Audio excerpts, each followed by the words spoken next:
it after ishakauka, you burn. And then when you burn, you'll get a gray jivu. What is jivu? Ash. Yes, you'll get ash. You will definitely get ash. And then that ash has a salty taste. Ama sijui ni alkalinic. I don't know what is the pH of that ash. I don't know. So you get that ash, and then let me just check if I have. I think Mama brought me the whole of this. And later he imagine ishakuwa prepared, and the other one which is not prepared. So this is what happens after burning the banana peels. I don't know, maganda ya banana. This is what you get. This ash.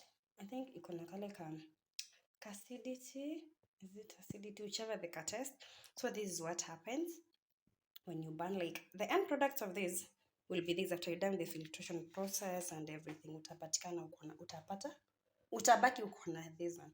Who is my mother? My mom is a real African woman, and she wants to remind me always that my girl, you didn't forget your culture. So imagine this is a whole alishoma yote, but I haven't used it. Reason being, I still have the filtered one in place. So this is what happens when you burn it, and then you'll filter.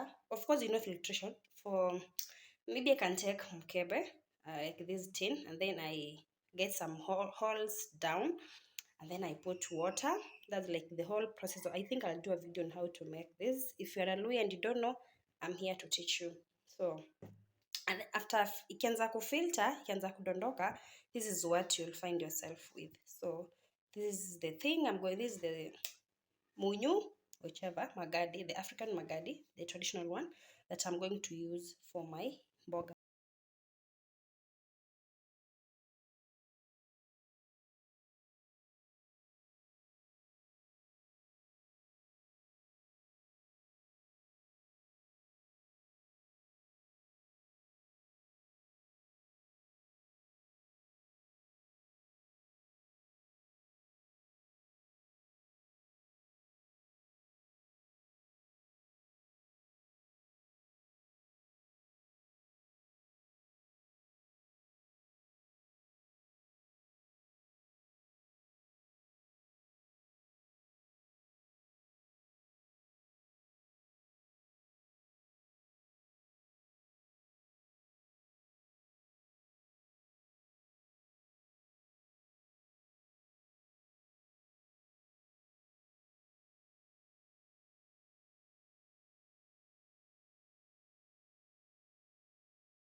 So guys, me by the way, nasikia tu bei ya unga imepanda. I don't even have a copy of what that is because my mom like alitushagia mahindi unga 10 kgs.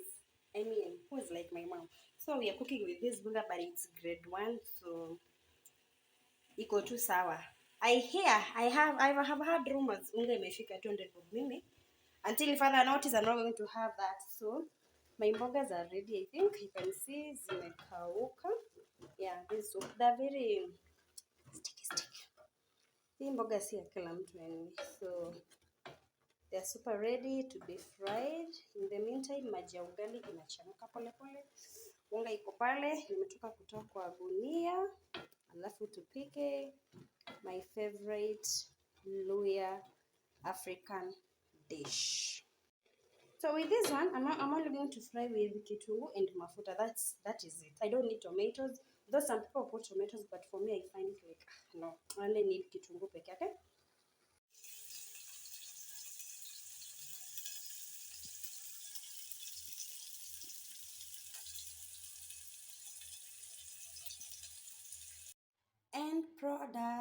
End products of mrenda, kunde, and ugali. Trust me, everything is kienyeji, apart from milk. You milk still fresh, but yes. So that is it. I've just made my simple lunch supper, and I'm going to enjoy it. Hope you guys enjoyed watching the video. If you're learning how to make kienyeji, I think I've shown you every step on how to make it. Please subscribe, like, comment, and turn on the post notification. Lizzie Nabiswa is out.